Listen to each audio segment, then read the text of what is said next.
राधे राधे दोस्तों, आप सभी कैसे हैं। आशा करती हूँ कि आप सभी अच्छे होंगे। आज मैं लेकर आई हूँ एक नई कहानी गरुड़ पुराण के अनुसार। हरे कृष्णा हरे राधे। गरुड़ पुराण के अनुसार मृत्यु से पहले हर इंसान को 7 संकेत जरूर मिलते हैं।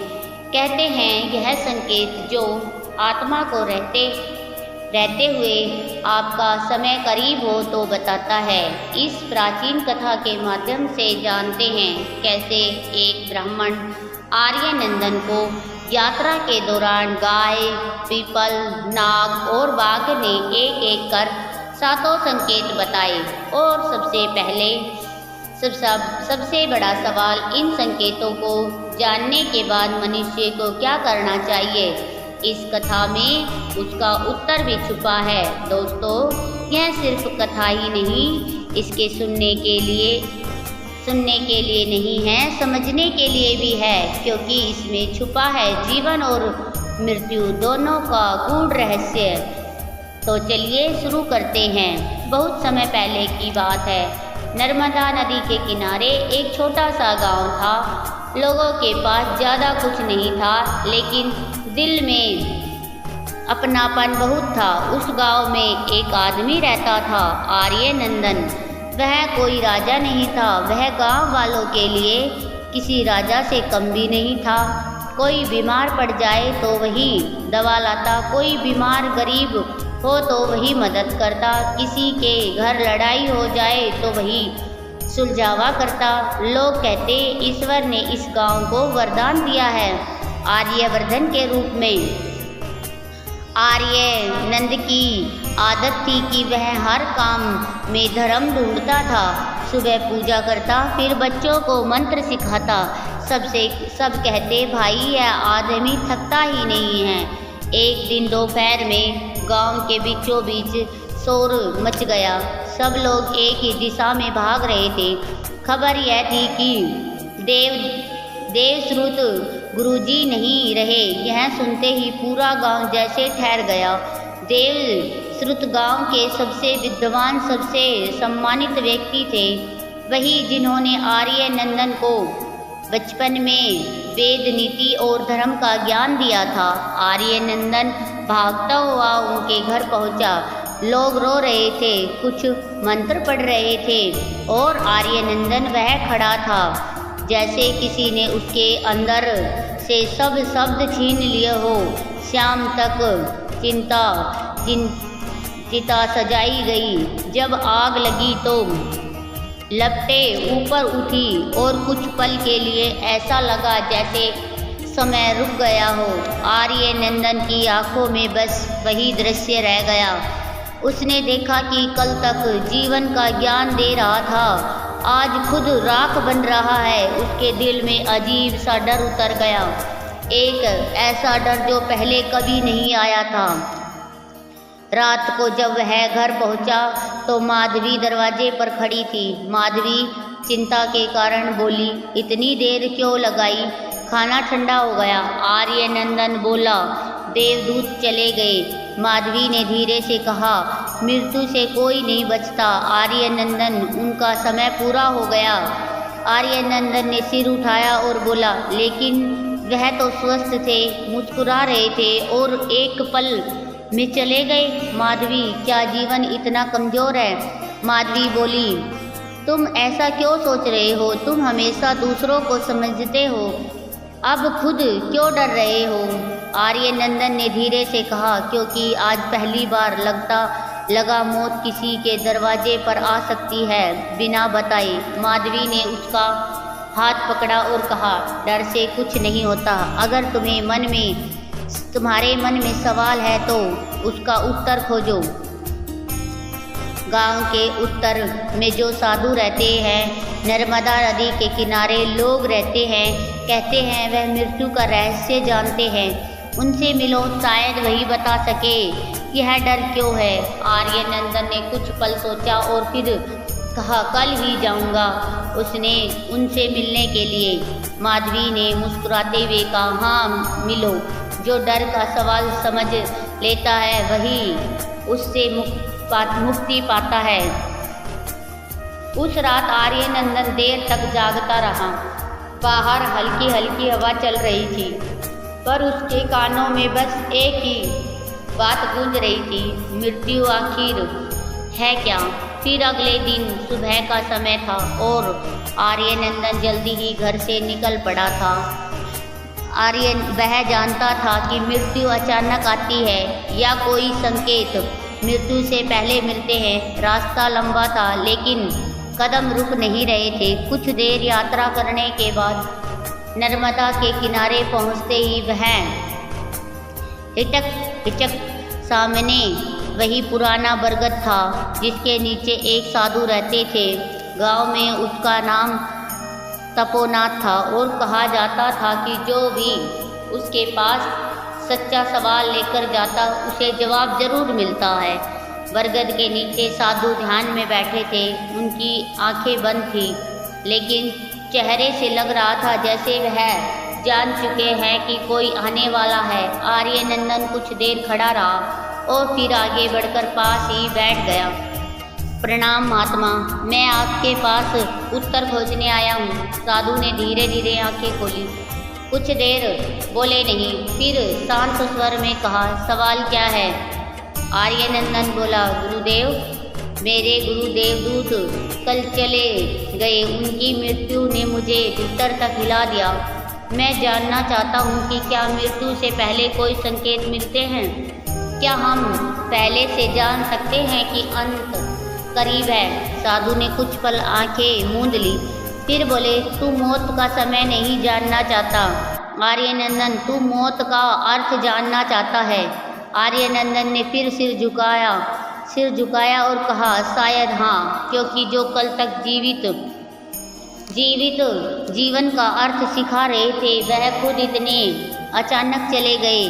अगर मृत्यु इतनी निश्चित है तो क्या उसके आने से पहले कुछ संकेत मिलते हैं? साधु ने मुस्कुराते हुए कहा, मिलते हैं, हर आत्मा को मिलते हैं, पर वे किताबों या शब्दों में नहीं बताए जा सकते। उन्हें समझने के लिए महसूस करना और सहन करना पड़ता है। आर्यनंदन ने कहा, मतलब? साधु बोले, मतलब यह है कि अगर तुझे सच जानना है तो एक यात्रा करनी होगी। यह यात्रा दुनिया के बाहर की नहीं, अपने भीतर की है। इस यात्रा में तुझे साल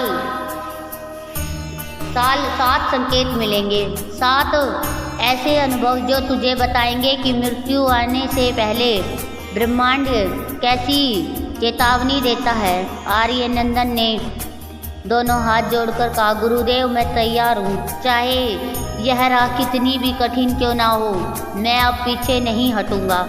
साधु बोले, बहुत अच्छा बेटा, यह यात्रा तुझे उन 7 संकेतों से मिलवाएगी जो मृत्यु से पहले हर आत्मा को मिलते हैं। हर व्यक्ति को यह संकेत मिलते हैं, पर बहुत कम लोग ही उन्हें पहचान पाते हैं। आर्यनंदन ने साधु तपोनाथ के चरणों में सिर झुकाकर प्रणाम किया। साधु ने उसके सिर पर हाथ रखा और कहा, जा बेटा, तेरी यात्रा अब शुरू होती है। आर्यनंदन ने सिर झुकाया, बिना कुछ बोले अपनी यात्रा के लिए चल पड़ा। अब वह अपने पुत्रों की खोज में निकल चुका था। उस रहस्यमय यात्रा पर जहां उसे 7 संकेत से सामना करना था, वह रास्ते में रुककर आराम करता तो बस उन संकेतों के बारे में सोचकर चिंतित हो उठता जो उसे मिलने वाले थे। उसकी चाल में थकावट थी, लेकिन मन में अब भी वही जिज्ञासा जल रही थी। जंगल का रास्ता सुनसान था। चलते चलते उसे दूर से घंटियों की आवाज़ सुनाई दी। वो ठिठक गया। वे आगे बढ़ा तो सामने एक सफ़ेद गाय खड़ी थी। गाय का शरीर चमकदार था, जैसे उसके पैरों चारों ओर प्रकाश फैला हो। आर्यनंदन कुछ पल तक उसे देखता रहा, फिर धीरे धीरे आगे बढ़ा और बोला, माँ, तुम यहाँ अकेली हो क्या? तभी गाय ने सिर झुकाया। उसकी आंखें सीधी आर्यनंदन पर टिकी। उसके बाद जो हुआ उसने आर्यनंदन के भीतर तक हिला दिया। गाय ने मुंह खोला और इंसान जैसी स्पष्ट आवाज़ में बोली, कहाँ जा रहे हो आर्यनंदन? आर्यनंदन की सांस अटक गई। कुछ पल तक वह चुपचाप रहा, फिर बोला, मैं मृत्यु से पहले मिलने वाले 7 संकेत की खोज में निकला हूँ। साधु तपोनाथ ने कहा है, मुझे यह रास्ता तय करना होगा। मैं समझना चाहता हूँ कि मौत आने से पहले ब्रह्मांड कैसे चेतावनी देता है। गाय ने शांति से उसकी बात सुनी, फिर बोली, अच्छा तू सच जानना चाहता है? मैं तुझे पहला संकेत बता सकती हूँ, लेकिन उससे पहले तुझे मेरी एक पहेली का उत्तर देना होगा। आर्यनंदन ने हाथ जोड़कर सिर झुकाकर कहा, पूछो माँ, मैं कोशिश करूँगा। गाय ने हल्की मुस्कान दी और बोली, सुन, मेरी पहली पहेली, जो दूसरों के दर्द को महसूस करे वो खुद को भूल जाता है। जो खुद में उलझा रहे वह कभी शांत नहीं होता। बताओ आर्यनंदन, यह कौन सी भावना है जो इंसान को ईश्वर से सबसे करीब ले जाती है? आर्यनंदन ने आंखें बंद की और कुछ पल सोचता रहा, फिर धीरे से बोला, शायद करुणा। जब इंसान दूसरों के दुख को अपना मानने लगे तो वह आत्मा के करीब पहुंच जाता है। गाय की आंखों में चमक आ गई। वह बोली, सही कहा आर्यनंदन, तूने पहला द्वार पार कर लिया है। गाय आगे बढ़ी और बोली, पहला संकेत यही है, जब मृत्यु करीब आती है तो इंसान के भीतर करुणा जागती है। जो पहले कठोर था अचानक दूसरों के दर्द से भर जाता है, क्योंकि उस समय आत्मा समझ जाती है कि हम सब एक ही ज्योति के हिस्से हैं। जो दूसरों में अपना दुख देखे वह मृत्यु से पहले का पहला जागरण पाता है। वह कुछ देर चुप रही, फिर आगे बोली, याद रख, जब तेरे भीतर दूसरों के लिए आंसू आ जाए, समझ लेना पहला संकेत आ गया है। मौत अब दूर नहीं, लेकिन डर की वजह अब समझनी होगी। करुणा आत्मा की पहली तैयारी है। गाय ने अपनी आंखें बंद की और उसी पल उसकी देह धीरे धीरे प्रकाश में बदल गई। कुछ ही क्षणों में वह हवा में विलीन हो गई। बस घंटी की धीमी आवाज़ बची। वह आगे बढ़ा। रास्ता सुनसान था, लेकिन उसके भीतर हल्की शांति थी। चलते चलते वह एक गांव के खंडर के पास पहुंच गया।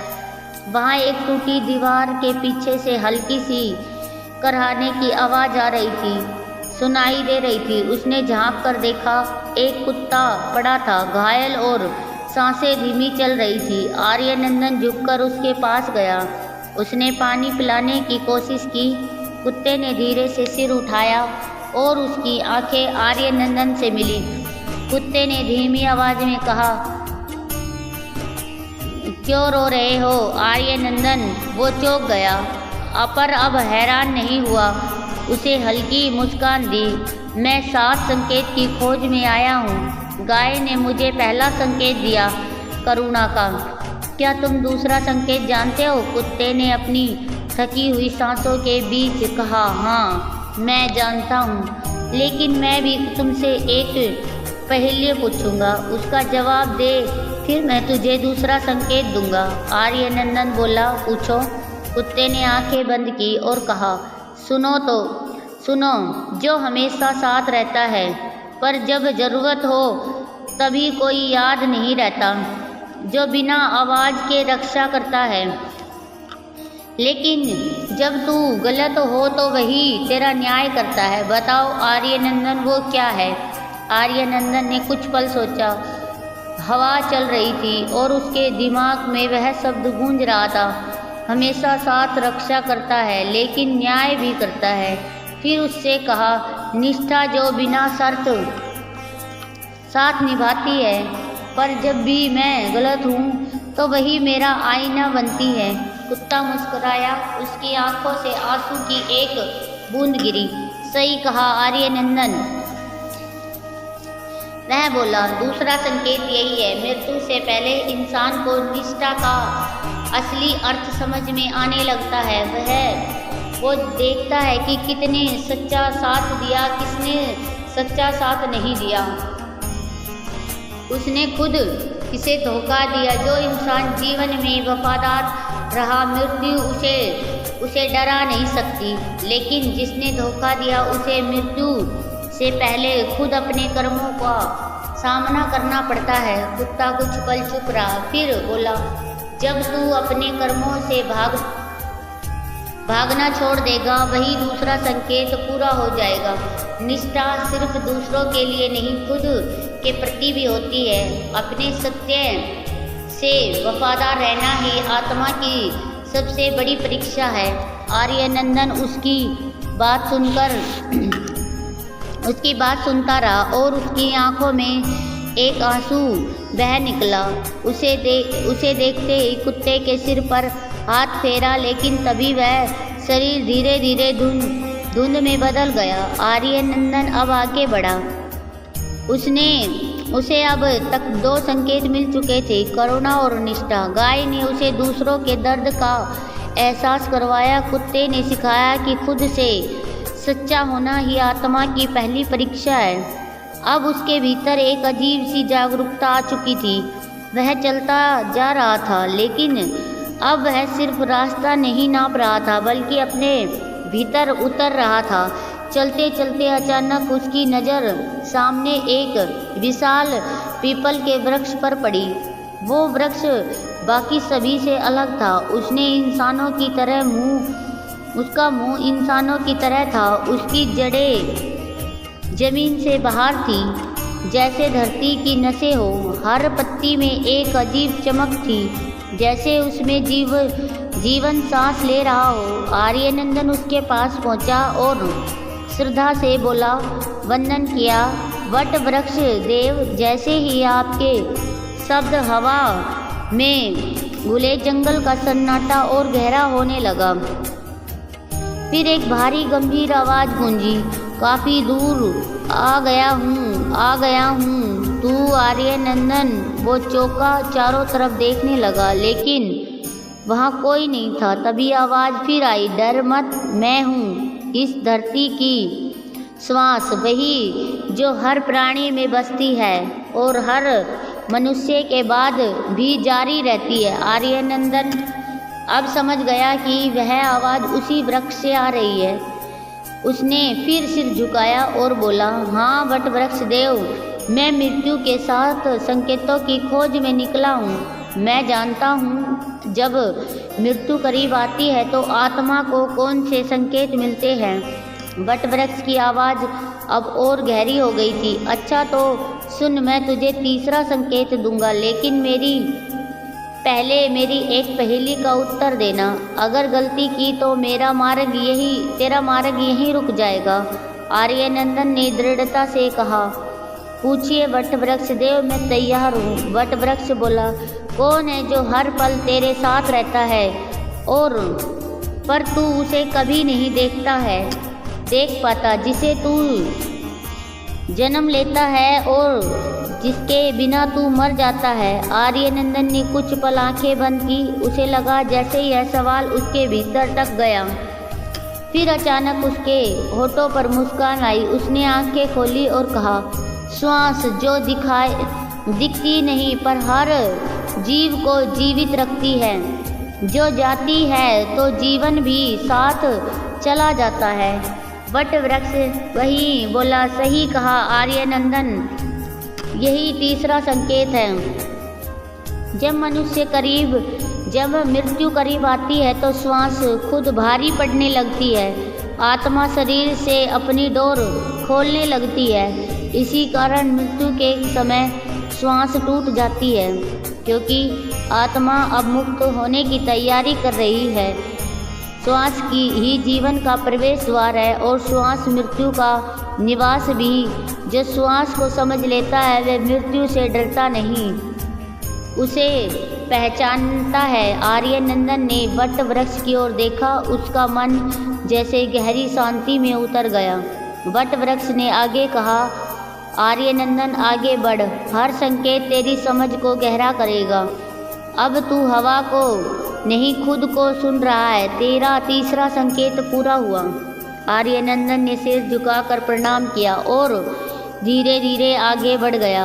अब रात आ गई थी। चांद आसमान में था, लेकिन उसकी रोशनी फीकी पड़ रही थी। जंगल घना हो चुका था। तभी एक पुराना खंडर दिखा। उसकी दीवार पर एक सफ़ेद उल्लू बैठा था। वो स्थिर था, लेकिन उसकी आंखें दो दीपक की तरह चमक रही थी। आर्यनंदन हिचक गया। उल्लू बोला, डर मत आर्यनंदन, मैं तेरा इंतजार कर रहा था। आर्यनंदन थोड़ा आगे बढ़ा और बोला, दिव्य पक्षी, क्या तुम मृत्यु के रहस्य को जानते हो? उल्लू बोला, हाँ, मैं जानता हूँ। मृत्यु और अंधकार एक ही है। दोनों में प्रकाश छुपा होता है। लेकिन उससे पहले मेरी एक पहेली सुनो। आर्यनंदन ने सिर हिलाया। कहा, उल्लू बोलो। जो दिन में अदृश्य रहता है पर रात में सब देखता है, जो आँखों से नहीं पर सत्य से पहचानता है, बताओ आर्यनंदन वो क्या है? आर्यनंदन कुछ देर सोचता रहा, फिर उसने धीरे से कहा, वो है ज्ञान, जो बाहर नहीं भीतर जलता है, जो अंधकार में भी रास्ता दिखाता है। उल्लू ने मुस्कुराते हुए कहा, सही कहा आर्यनंदन, यही चौथा संकेत है। जब मृत्यु करीब आती है तो व्यक्ति के भीतर का अंधकार खत्म होने लगता है। उसे यह बातें समझ में आने लगती है जो पहले सिर्फ शब्दों में थी। मृत्यु से पहले आत्मा के भीतर ज्ञान की ज्योति जल उठती है। वही प्रकाश उसे मार्ग दिखाता है। वह नहीं समझ पाता। फिर उल्लू बोला, लोग समझते हैं मृत्यु अंत है, लेकिन जो देख सकता है उसके लिए वही आरंभ है, क्योंकि प्रकाश तभी जन्म लेता है जब अंधकार पूरा होता है। यह कहकर उल्लू ने पंख फैलाए और धीरे से उड़ गया। आर्यनंदन अपनी यात्रा पर आगे बढ़ता गया। अब तक आर्यनंदन को 4 संकेत मिल चुके थे, करुणा, निष्ठा, श्वास और ज्ञान। हर संकेत के बाद वह युद्ध खुद को पहले से हल्का महसूस कर रहा था। जंगल अब पीछे छूट चुका था और रास्ता पहाड़ी इलाकों से गुजर रहा था। तभी रास्ते में अचानक जमीन से धुआं उठने लगा। आर्यनंदन रुका। वह पास गया तो देखा एक विशाल नाग। उसका शरीर चांदी सा चमक रहा था और आंखें स्थिर थीं। नाग ने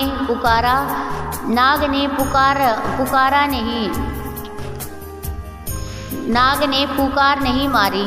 वह शांति से आर्यनंदन की ओर देखा। नाग ने गंभीर स्वर में कहा, डर मत आर्यनंदन, मैं 5वां संकेत हूँ, परिवर्तन का रक्षक। आर्यनंदन ने सिर झुकाया और बोला, वंदन है नागदेव, मुझे बताइए मृत्यु से पहले आत्मा क्या सीखती है? और नाग ने धीमी हंसी के साथ कहा, पहले मेरी पहेली सुनो, फिर समझो। नाग ने सिर उठाया और बोला, सुन ध्यान से। जो अपना शरीर छोड़ता है वह खुद कभी नहीं मरता। जो हर बार पुराना त्यागता है ताकि नया जन्म ले सकूं। बताओ आर्यनंदन वो क्या है? आर्यनंदन कुछ पल सोचता रहा। उसकी आंखों में दृढ़ता थी। फिर उसने मुस्कुराकर कहा, यह है परिवर्तन। जैसे तुम अपनी कैंचुली छोड़ते वैसे ही आत्मा पुराना शरीर छोड़ती है। जो इसे समझ गए वह मृत्यु से नहीं डरता। नाग की आंखें चमक उठी। उसने संतोष से कहा, सही कार्य नंदन, यही 5वां संकेत है। नाग ने आकर कहा, मृत्यु कोई अंत नहीं है, यह आत्मा का वस्त्र है। वस्त्र बदलना है। जैसे मैं अपनी पुरानी कैंचुली छोड़ देता हूँ, वैसे ही आत्मा अपना शरीर छोड़कर आगे अनुभव की ओर बढ़ती है। मृत्यु केवल परिवर्तन का दूसरा नाम है। नाग ने गंभीर स्वर में कहा, इंसान मरने से नहीं डरता, वह बदलने से डरता है। इसलिए जब तू बदलेगा तभी सच्चा जन्म पाएगा। याद रख, जो परिवर्तन से भागता है वही मृत्यु से हारता है। यह कहते ही नाग धीरे धीरे अपनी चमक में लीन हो गया और आर्यनंदन आगे बढ़ गया। आर्यनंदन आगे बढ़ गया और फिर उसे अब पहाड़ों से उतरकर झीलों की ओर जा रहा था। झील के किनारे एक सफ़ेद हंस बैठा था। आर्यनंदन ने आगे बढ़कर प्रणाम किया। हंस ने मुस्कुराकर कहा, स्वागत है आर्यनंदन, तू अब तक बहुत आगे आ गया है।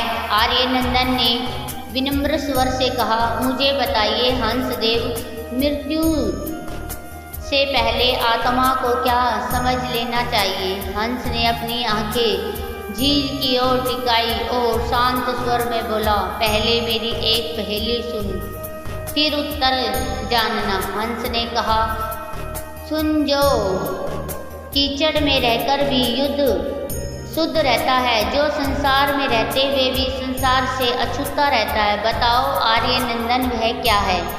आर्यनंदन ने कुछ देर सोचा, फिर हल्के से मुस्कुराकर बोला, कमल जो पानी में खिलता है लेकिन गंदगी से अछूता रहता है, जैसे आत्मा शरीर में रहती है लेकिन उसके बंधन में नहीं बंधती। हंस ने प्रसन्न होकर कहा, सही कहा रे नंदन, यही छठा संकेत है पवित्रता।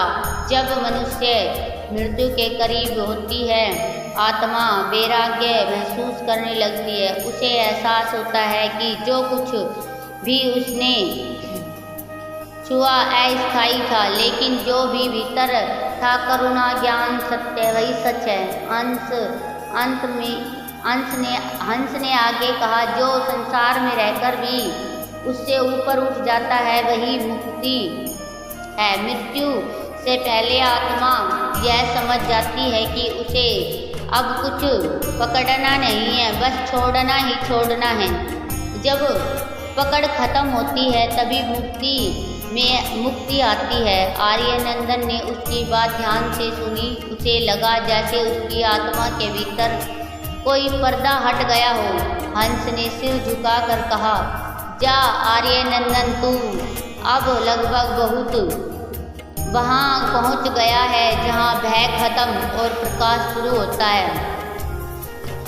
अब तुझे आखिरी संकेत की ओर बढ़ना है। फिर आर्यनंदन अपनी यात्रा को आगे बढ़ाता है और अब तक आर्यनंदन को 6 संकेत मिल चुके थे, करुणा का, निष्ठा का, श्वास, ज्ञान, परिवर्तन और पवित्रता।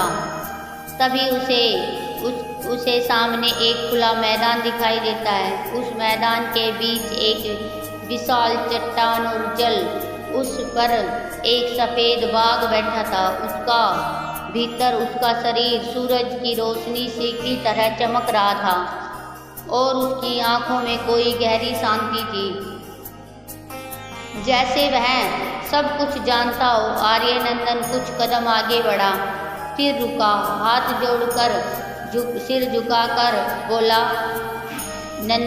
वंदन है वागदेव। बाघ ने अपनी तेज आंखों से उसे देखा और धीमे स्वर से कहा, बहुत अच्छा किया आर्यनंदन, तू 6 संकेत पूरे कर चुका है। अब 7वां संकेत तेरा इंतजार कर रहा है। सबसे कठिन लेकिन सबसे सच्चा।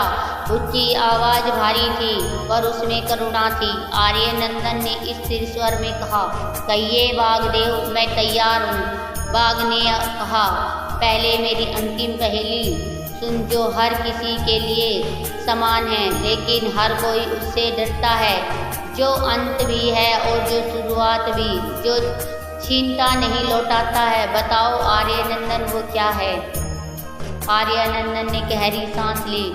उसके चेहरे पर शांति थी। उसने कहा, मृत्यु, वही जो सबकी यात्रा का आखिरी द्वार है, लेकिन नई शुरुआत की पहला कदम। बाघ ने गर्व से कहा, सही आर्यनंदन, यही 7वां और अंतिम संकेत है।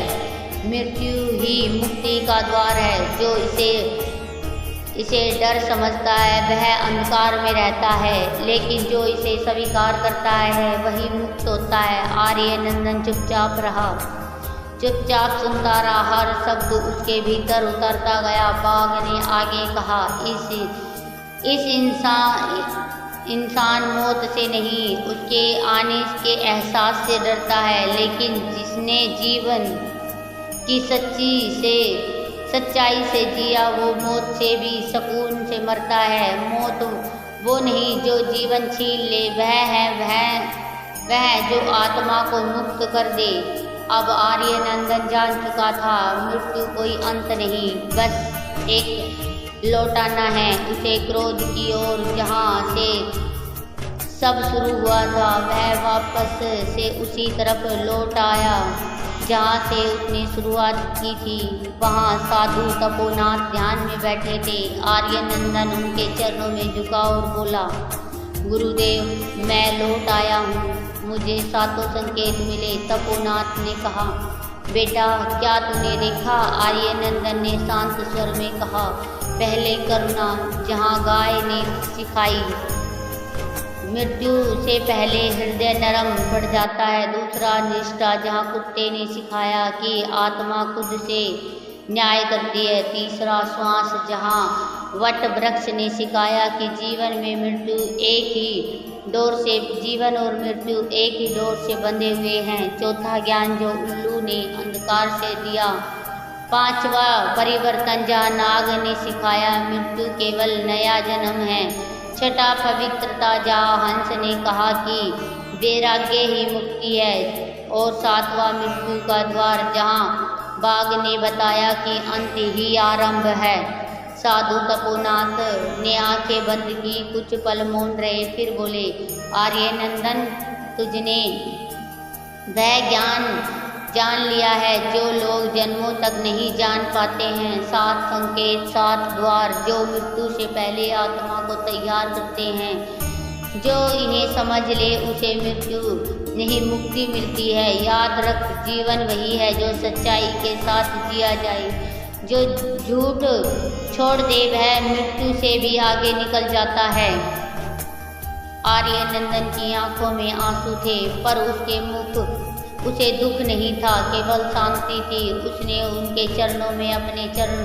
उनके चरणों को छुआ और बोला, गुरुदेव अब मैं समझ गया हूँ, जो मृत्यु से नहीं डरता वही सच में जीतता है। तपोनाथ मुस्कुराए और बोले, जा बेटा अब लौट जा, अब तेरा डर वह समाप्त हो गया है, तेरा जीवन आरंभ। इसके बाद आर्यनंदन वापस आ गया और अपने घर की ओर लौट आया। दोस्तों अगर यह वीडियो आपको पसंद आई हो तो लाइक ज़रूर करना और कमेंट में लिखना जय श्री कृष्णा, क्योंकि हर शब्द में भक्ति की शक्ति होती है। और आप चैनल पर नए हो तो चैनल को सब्सक्राइब करना न भूलें। और अंत में बोले, राधे राधे।